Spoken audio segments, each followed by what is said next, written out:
আপনার বাচ্চা কি স্ক্যাবিস রোগে ভুগছেন, অর্থাৎ খোসপাসরা? এটা এক ধরনের জীবাণু। আপনি যদি ঘরোয়া কিছু ট্রিটমেন্ট করেন, আল্লাহ চাইতো খুব তাড়াতাড়ি এটা ভালো হয়ে যাবে। এই রোগে আপনি ঘরোয়াভাবে যে ট্রিটমেন্ট করবেন, প্রথমত চিরতা লাগবে, এটা 50 গ্রাম নেবেন। হলুদের চূর্ণ 25 গ্রাম নেবেন। গোলঞ্চ 50 গ্রাম নেবেন। খ্যাত পাপড়া 50 গ্রাম নেবেন। উন্না 50 গ্রাম নেবেন। সোনাপাতার ফাঁকি 50 গ্রাম নেবেন। মেহেদি চূর্ণ, মেহেদির চূর্ণ এটা খাওয়াও যায়, মাথাও ব্যবহার করা যায়, এইটাও নেবেন হলো 25 গ্রাম। সমলের উপাদান আপনি চূর্ণ করে যে ডিব্বাতে আপনি হাওয়া ধরবে না, বায়ু ধরবে না, ওটার ভিতর রেখে দিবেন।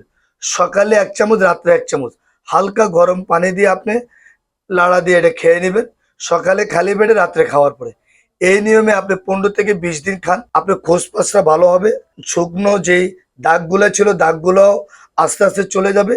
এবং স্ক্রাইবি অর্থাৎ শরীরের ভিতরে যেই আপনার রোগগুলো আছে, শরীরের ভিতরে যে গোটাগাটি আছে, খোসপাপটা চুলকানি আছে, এগুলো ভালো হবে ইনশাআল্লাহ। এই নিয়মে আপনি খেতে থাকেন।